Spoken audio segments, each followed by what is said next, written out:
3절을 보겠습니다.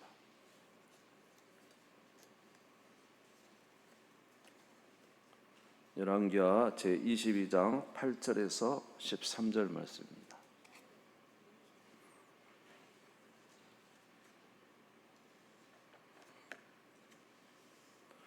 열왕기하 제22장 8절에서 13절 말씀, 제가 봉독하겠습니다. 구약성경 601페이지가 되겠습니다.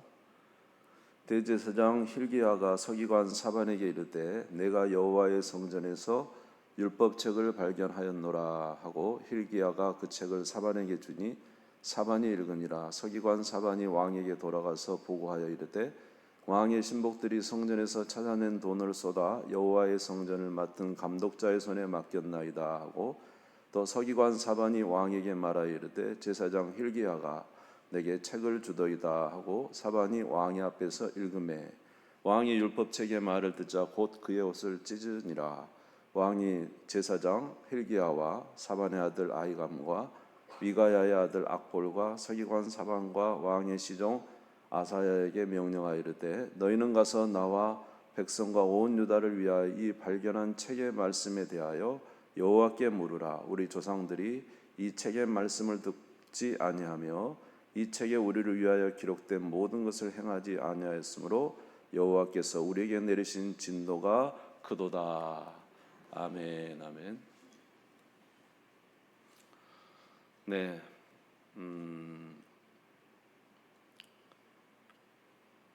하나님은 하나님의 일을 하시기 위해서 사람을 선택하시는데요. 어려서부터 하나님께서 특별히 그 하나님에 관한 관심의 마음을 더 갖게 하는 이런 일들을 봅니다. 특별히 오늘 본문에 나오는 요시야는 그 아버지 아몬은 사실 이제 하나님을 떠난 왕이었었고 그래서 신복들에 의해서 죽임을 당합니다. 그리고 그 아버지 므낫세는 유다 왕들 중에 가장 역대의 우상을 많이 섬긴 그런 왕이었죠. 70년 동안 하나님을 떠나서 극악한 이제 우상 숭배를 했던 그런 시절인데 이 요시야는 어려서부터 하나님을 기억하고 하나님을 이제 사랑하는 또 하나님을 위하는 일에 열심을 내었던 그런 왕입니다. 열왕기하 22장 1절에서 오늘 2절을 보시면 요시야가 왕위에 오를 때에 나이가 8세라 예루살렘에서 31년간 다스리니라. 그의 어머니 이름은 여디다요 보스갓 아다야의 딸이더라. 요시야가 여호와 보시기에 정직히 행하여 그 조상 다윗의 모든 길로 행하고 좌우로 치우치지 아니하였더라. 그런데 이제 역대하 34장 3절에서 역대하 34장 3절에서 5절에 보면은요, 나이가 16살부터 이 요시야가 하나님을 찾아요. 그러니까 8살에 왕에 앉고 아버지가 이제 신복들에 의해서 죽습니다. 그러니까 어린 나이에 8살에 왕이 된 요시야가 8년 16살부터 하나님을 찾기 시작해요. 아직도 어렸을 때 곧 왕이 있은 지 8년에 그의 조상 다윗의 하나님을 비로소 찾고 제 12년에 유다와 예루살렘을 비로소 정결하게 하여 그 산당들과 아세라 목상들과 아로 새긴 우상들과 부어맞는 우상들을 제거하여 버리매 무리가 왕 앞에서 바알의 제단을 헐었으며 왕이 또 그 제단 위에 높이 달린 태양상을 찍고 또 아세라 목상들과 아로 새긴 우상들과 부어맞는 우상을 빻아 가루를 만들어 제사장들의 무덤에 뿌리고. 그러니까 여러분 16살부터 그 할아버지부터 우상 숭배하는 많은 이런 상황 속에서 놀랍게도 하나님을 사랑하고 그 법을 지키는 일에 기뻐한 요시야임을 보게 됩니다. 이런 요시야가 제일 먼저 한 것은 바로 하나님의 성전을 깨끗이 한 일이었죠. 오늘 열왕기하 22장 3절에서 7절에 보면은 요시야 왕 18회 왕이 무술람의 손자 아살랴 아들 서기관 사반을 여호와의 성전에 보내며 이르되 너는 대제사장 hil기야에 올라가서 백성이 여호와의 성전에 드린 은 곧 문 지킨 자가 수납한 은을 계산하여 여호와의 성전을 맡은 감독자의 손에 넘겨 그들이 여호와의 성전에 있는 작업자에게 주어 성전에 부서진 것을 수리하게 하라. 그러니까 제일 먼저 한 게 뭐냐면 성전 수리를 가장 먼저 하는 것이죠. 그러니까 어렸을 때부터 하나님에 향한 마음이 있고 그 다음에 이제 가장 먼저 하는 게 성전을 수리하는 거죠. 우리가 이제 제일 먼저 해야 될 것은 사실은 성전을 먼저 세우는 일이잖아요. 그러니까 바벨론의 포로 가도 제일 먼저 한 일은 뭐예요? 하나님의 성전을 세우는 것이고 성전을 정결케 하는 일이었습니다. 이렇게 이제 하나님 앞에 서 있는 요시야가 성전을 수리하다가 율법책을 발견하게 돼요. 그러니까 율법책을 발견하고 그 율법책을 이제 종들이 가져다가 제사장이 가져다가 이 종들은 그냥 왕이시여 성전을 수리하다가 제사장 hil기야가 두루마리 책을 하나 발견했습니다. 그리고 이것을 가져왔습니다. 그랬더니 왕이 이제 읽으라고 합니다. 근데 읽었는데 그 안의 내용이 이 요시야의 마음을 완전히 이제 두드렸던 거죠. 그래서 뭐냐면 그 안의 내용이 모세의 율법책이었던 것 같은데 너희가 나를 떠나서 우상 숭배를 하면 너희가 하나님의 진노를 당할 것이다. 그래서 이제 하나님의 진노도 신명기 28장에 보면은 이제 진노가 좀 약했다가 더 악을 행하면 더 진노가 심해지고요. 막 엄청난 진노가 이제 나중에 이제 이렇게 되는데 지금 그 율법책을 읽으면서 이 요시야가 깨달았던 것은 이제 우리나라가 완전히 망하게 생겼구나. 하나님의 극심한 진노 있겠구나. 라는 사실을 이제 깨닫게 됩니다. 열왕기하 오늘 읽었던 22장 10절에서 13절을 한번 보겠습니다. 또 서기관 사반이 왕에게 말하 이르되 제사장 hil기야가 내게 책을 주더이다 하고 사반이 왕의 앞에서 읽음에 왕이 율법책의 말을 듣자 곧 옷을 찢으니라. 왕이 제사장 hil기야의 사반의 아들 아히감과 미가의 아들 악볼과 서기관 사반과 왕의 시종 아사야에게 명령하여 이르되 너희는 가서 나와 백성과 온 유다를 위하여 이 발견한 책의 말씀에 대하여 여호와께 물으라. 우리 조상들이 이 책의 말씀을 듣지 아니하며 이 책에 우리를 위하여 기록된 모든 것을 행하지 아니하였으므로 여호와께서 우리에게 내리신 진노가 크도다. 그러니까 그 hil기야가 준 책을 딱 펴고 읽는 순간 정말로 눈물이 막 엄청 쏟아지면서 통곡하면서 말이죠. 옷을 찢었다는 거죠. 마음을 찢듯이 옷을 찢었는데 이유는 뭐냐면 자기 선조들이 여러분 이제 23장을 새벽에도 있습니다. 읽었습니다만 이거 보면은 온갖 우상은 유다에 다 차 있어요. 성전 안에 우상도 다 있고 각 초소마다 산당마다 온갖 우상들이 다 있고 자녀를 불에다 태우고 하늘의 1월 성신 또 해 솔로몬이 데려다 온 뭐 그모스 아스타로 바알 태양신 신의 종류도 많아요. 하여튼 어마어마한 신들이 그렇게 있는 거예요. 이제 이런 걸 보면서 이제 깨닫게 되는데 그가 하나님을 어렸을 때도 사랑했지만 그리고 하나님의 성전도 이제 정리를 하는 있지만 이 말씀을 보니까 어떻게 해요? 현실이 바로 눈에 들어오는 거예요. 이제 어떤 분이 그러시더라고요. 우리가 영적 체험을 해도 그 영적 체험이 무엇으로 확신이 돼야 돼요? 하나님의 말씀은 확신될 때 능력이 나타나는 거죠. 그러니까 말씀을 딱 대하니까 이제 자기 자신도 보이고 이 온 나라가 지금 어떤 상태인지가 다 보이게 되는 거죠. 이 두루마리 말씀, 언약의 말씀을 붙들면서 그렇게 됐던 것입니다. 저는 뭐 이 요시하고 비교할 건 아니지만 저도 어렸을 때부터 성전이 좋았습니다. 그래가지고 성전에 가서 늘 있고 거기서 아무도 없는 성전이 좋더라고요. 그래서 거기서 이제 기타를 치기도 하고 찬양을 부르고, 그리고 이제 피아노도 또 치면서 나도 잘 모르지만 그곳에서 이제 우리 하나님 앞에 기도도 조금 하고, 어렸을 때부터 그런 마음을 가졌어요. 그러면서 이제 우리 하나님의 은혜도 좀 있고, 그러면서 제가 이제 했었던 건 뭐냐면, 저를 좀 정결하게 하고 싶은 그런 마음을 많이 가졌었습니다. 이제 하나님의 은혜를 조금 체험하고 나니까 하여튼 깨끗해지고 싶은 생각이 들더라고요. 깨끗해지고 싶은. 그래서 젊은 날에 나에게 있는 부정한 것을 다 제거하고 정말로 깨끗해지려고 많이 노력을 했어요. 그래서 제가 하나님 앞에서 그러지 못할 때는 또 가가지고 기타 치면서 찬양을 부르면서 하나님, 이렇게 정말로 제가 정말로 하나님, 나 더 정결해지고 더 깨끗해지기를 원해요.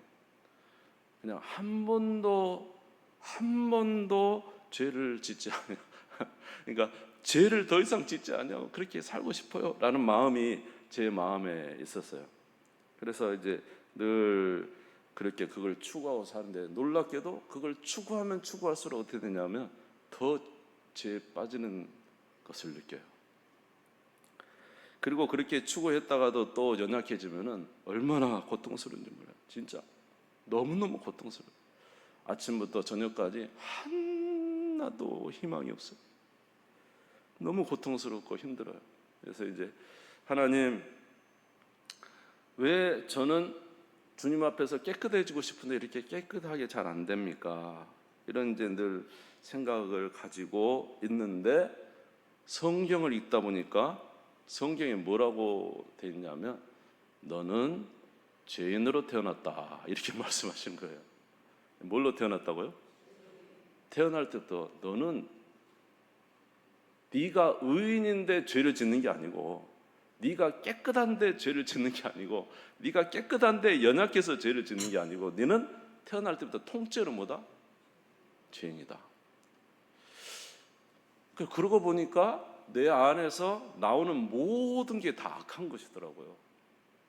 만약에 내가 진짜 깨끗한 사람 같으면 내 안에서 선한 게 나와야 되잖아요. 근데 생각도 악한 거, 말도 악한 거, 선한 것보다는 선하지 않은 것이 제 안에서 나온다는 사실을 알게 되고, 선한 것은 열심히 배워서 막 노력하면 선한 것이 되고, 악한 것은 가만히 있어도 그냥 악이 절로 나와요. 미워하는 감정, 뭐 입에서 나오는 욕이나 부정하고 그런 것은 너무 좋잖아요. 여러분, 세상에 있는 수많은 사람들이 그 자유를 주세요 하지만 그 자유는 뭡니까? 자기가 하고 싶은 대로 살고 싶은 거 아닙니까? 제발 나를 얽매이지 말라고. 요새는, 옛날에는 공자, 맹자 하면서 이야기도 다 했고, 예수님도 뭐 그렇게 말씀하셨지만, 이제는 제발 그런 거 걷어주라고. 이제는 내가 최고다, 내가 제일 행복하면 되는 거 아니냐 하면서 한데, 결국 그게 뭐냐면 자기 속에서 나온 대로 살고 싶은 거잖아요. 자기 속에 나온 대로. 그러니까 알고 보니까 제가 의인인데 죄를 실수로 짓는 게 아니고, 성경에 보니까 성경에 뭐냐, 태어날 때부터 뭘로 태어났다? 죄인으로 태어났고, 나는 본성이 뭐다? 죄인이라는 거죠. 그러니까 이거를 다른 말로 원죄라고 그래요. 원죄. 여러분 원죄 아시죠?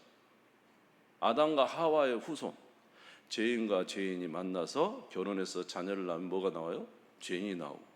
우리는 전부 다 누구의 후손입니까? 아담과 하와의 후손이 태어날 때부터 뭐를 갖고 태어납니까? 죄인으로 태어나는 거예요. 원죄를 가지고. 그리고 일평생 살아가는 게 뭐예요? 죄를 짓잖아요.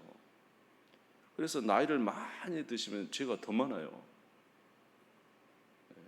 아니다 그래도 그 현장에 가늠한 여인한테 돌을 던지라고 섰던 사람이, 예수님이 죄 없는 자가 먼저 돌을 던져라 그럴 때 누가 먼저 떠나갔죠? 어른부터 아이까지 떠나갔잖아요. 어른부터 시작. 그러니까 나이를 많이 들수록 우리는 세월을 많이 지나서는 뭘 더 많이 져요? 결국 죄가 더 많이 진다는 이야기 아니겠습니까? 그러니까 이제 알고 보니까 제가 죄인으로 태어났더라고요. 그러니까 죄를 짓는 게 너무 자연스럽고 죄를 안 짓는 게 어렵던 거예요. 그러니까 이제 좌절해서 털썩 주저앉았죠. 아, 나는 깨끗해질 수 없는 사람이구나. 나는 이 세상에 살면서 그렇게 될 수가 없는 자구나라는 생각을 하게 됐죠. 그런데 그때 누가 나타나셨냐면 예수 그리스도께서 나타나신 것이죠. 예수님이 우리의 죄를 대신 지시고 십자가에 죽으시고 부활하셨는데, 놀랍게도 그때 예수가 죽을 때 누구도 죽었다는 겁니까? 예수가 십자가에 죽으시고 부활하신 것은 한 사람이 죽었지만 모든 사람이 죽은 것이다. 아멘. 그리고 누구든지 그리스도 안에 있으면 뭐라고요? 새로운 피조물이다. 이 사실을 이제 깨닫게 알게 된 거예요. 그러니까 예수님의 십자가는 그저 나를 위해서 2000년 전에 죽은 것이 아니고 바로 그 예수 그리스도의 십자가를 믿는 순간 누가 죽은 것이다? 나도 죽었고 그리스도 안에 나도 다시 살았다. 여러분 세례 받으셨죠? 세례가 뭡니까? 원래는 세례가 아니고요. 원래는 어떻게 했냐면 침례요, 침례. 물에다가 푹 담갔다가 빼는 거잖아요. 예, 이 원래는 침례는 요단강에다가 담가. 이게 뭡니까? 물 속에 들어간 건 익사예요, 익사. 죽었다. 내 옛사람이 예수님과 함께 죽었다. 그리고 누가 살았다? 예수님과 함께 나는 살았다. 그리스도 안에 나는 새 사람이다. 이제 이걸 깨닫는 순간 드디어 뭐에서 벗어날 수 있어요? 죄에서 벗어날 수가 있고, 죄인이라는 그 타이틀이 나에게서 끊어지는 거예요. 예수 그리스도의 십자가에서 죄인의 타이틀이 탁 끊어지는 것이죠. 아멘. 그래서 그런 은혜를 입고 난 이후에 깨달아진 것이 뭐냐 하면 바로 나는 그리스도 안에 정죄가 안 된다는 것입니다. 로마서 8장 1절에서 2절을 보겠습니다. 로마서 8장 1절에서 2절. 로마서 8장 같이 한번 읽어볼게요. 시작. 그러므로 이제 그리스도 예수 안에 있는 자에게는 결코 정죄함이 없나니 이는 그리스도 예수 안에 있는 생명의 성령의 법이 죄와 사망의 법에서 너를 해방하였습니다. 할렐루야. 야, 이제 안 되는데 나는 그리스도로 말미암아 다시 새로운 사람이 됐다. 그러니까 이제는 죄는 내가 이제 죄를 끊어버릴 수 있다. 죄가 끊어졌다. 예수 그리스도 안에서. 마귀가 머리를 십자가에서 딱 깨졌잖아요. 믿습니까? 예수 그리스도로 말미암아 마귀의 머리가 깨졌잖아요. 여자의 후손이 뱀의 머리를 밟는다 그랬잖아요. 깨졌어요. 그러니까 마귀는 역사는 해도 사실은 마귀는 힘을 다 잃은 거죠. 전체적으로. 그래서 이제 그리스도 안에 새 사람이 됐으니까 너무 좋아가지고 이제 막 그렇게 사는데 또 살다가 보니까 또 연약함에 빠지는 거죠. 도대체 이게 무슨 일인가? 예수 그리스도의 복음으로 말미암아 새롭게 거듭났는데 왜 또 연약함에 빠지는가라는 고민이 생긴 거죠. 아니 십자가의 복음으로 거듭났으면 더 이상은 이제는 죄가 없어야 되고 죄를 이겨야 되고 죄를 승리의 삶을 살았는데 그런데 또 넘어지는 거예요. 그때 깨닫게 된 게 뭐냐면 바로 로마서 7장 25절이었죠. 로마서 7장 25절. 같이 한번 읽겠습니다. 시작. 우리 주 예수 그리스도로 말미암아 하나님께 감사하리로다. 그런즉 내 자신이 마음으로는 하나님의 법을 육신으로는 죄의 법을 섬기노라. 여전히 쓰러지긴 한데요. 뭐가 하나 달라졌냐면 쓰러져도 나는 죄사함 받고 하나님의 자녀가 됐다는 사실은 결코 흔들리지 않더라고요. 이해가 되십니까?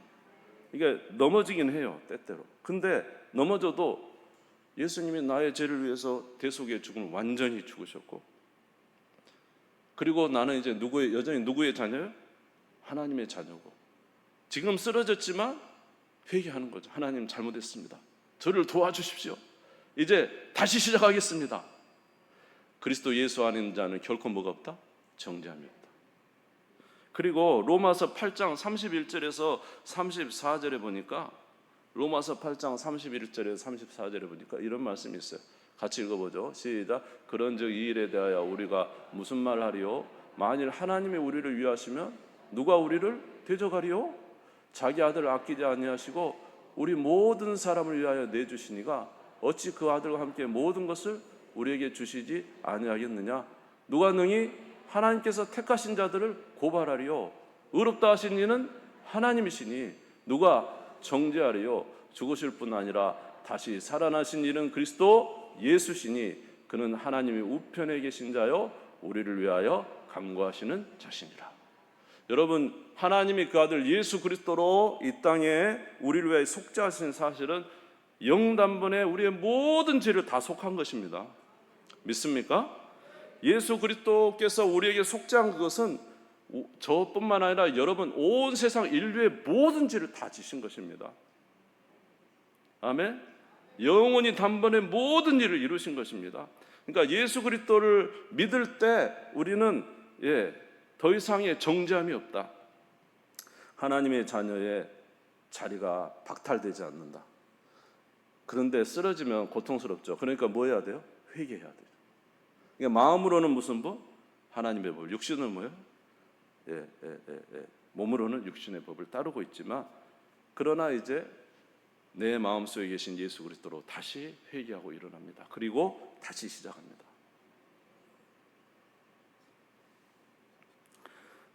그러니까 이런 내용들이 제가 왜 자꾸 이 말을 하냐면 말씀을 통해서 우리의 신앙이 말씀을 통해서 내 자신을 계속 보는 거예요. 아까 요시아가 자기 자신도 보고 세상의 모든 것을 본 것처럼 말씀을 통해서 계속 우리 자신을 보게 되며 우리 자신이 어떤 상황인지 어떤 것인지 이렇게 알아가는 거죠. 아마 이후에도 하나님께서는 또 다른 은혜를 베풀어 주실 줄 믿습니다. 말씀을 통해서. 사랑하는 성도 여러분, 말씀을 가까이 하시길 주의 이름으로 축원합니다. 가장 복된 것은 말씀이 깨달음이 오면 너무 감사한 것이죠. 근데 그 말씀은 결코 저와 여러분의 체험을 벗어난 말씀이 아니고 우리 체험을 능히 설명할 수 있는 말씀이라는 거죠. 그래서 연약할 때 다시 이제는 뭐예요? 회개하고 또 쓰러지지만 다시 뭐예요? 주 앞에 회개하고 그러나 무엇을 아직도 믿고 예수 그리스도의 속죄를 믿고 다시 일어서서 또 걸어갑니다. 여러분 이렇게 믿음으로 사시기를 주의 이름으로 축원합니다. 그러니까 이런 은혜가 있으니까요 계속 또 전진 또 쓰러져 또 일어나고 이게 이제 점점점 횟수가 줄어들고 이제 주님의 은혜가 저희들한테 넘쳐서 그렇게 살아가는 삶을 주께서 주시는 것 같아요. 여러분 오병이어의 기적 있죠? 5,000명이 있지만은 5,000명을 먹이실 때 예수님께서 그냥 5,000명을 다 먹이실 수 있잖아요. 그런데 뭐라고 하냐 예수님이 야 너희들에게 떡이 몇 개 있는가 한번 알아봐라. 그랬더니 뭐라 그래? 어떻게 됐어요? 어린아이가 도시락을 가져왔는데 뭐예요? 보리떡 5개와 물고기 2마리를 가져온 거예요. 그것을 나에게 가져와라. 그것을 축사하시더라고요. 그러니까 주님께서 저와 여러분을 능히 승리하게 하시고 복되게 하시고 은혜 주실 수 있지만 오늘 저와 여러분에게 주님이 원하시는 무언가가 있습니다. 그것이 기도일 수도 있고요. 그것이 말씀일 수도 있고요. 아멘. 주님을 위한 무엇인가 우리가 주님 앞에 드릴 때 주님은 그것을 통해서 기적을 일으키시는 거예요. 여러분 우리 주님 앞에 우리 자신을 드리는 여러분 되시길 주의 이름으로 축원합니다. 여러분들은 누구로 말미암아 예수 그리스도를 믿는 순간 여러분 그리스도의 속죄로 말미암아 정죄함이 없는 하나님의 자녀가 된 줄 믿으시기를 바랍니다. 그렇다고 해서 범죄하는 게 아니라 범죄하면 어떻게 해야 돼요? 회개하고 돌이키면 용서해 주십니다. 다시 일어나서 주의 길을 가십시오. 그러나 여러분에게도 하나님이 바라시는 게 있다는 거죠. 기도의 삶, 말씀의 삶, 예배의 삶. 그렇게 주님 앞에 드릴 때 하나님은 여러분이 주님 앞에 드린 그것을 통해서 30배, 60배, 100배 물고기 2마리 보리떡 5개로 5,000명을 먹이는 역사를 이루어 가실 것입니다. 요시아는 무엇을 통해서 개혁을 시작합니까? 하나님의 말씀을 읽고 개혁을 시작합니다. 저와 여러분에게도 끊임없이 하나님의 말씀이 있으시기를 주님의 이름으로 축원합니다. 우리 주님 샘물 입고 다 같이 기도하십시다. 하나님 아버지,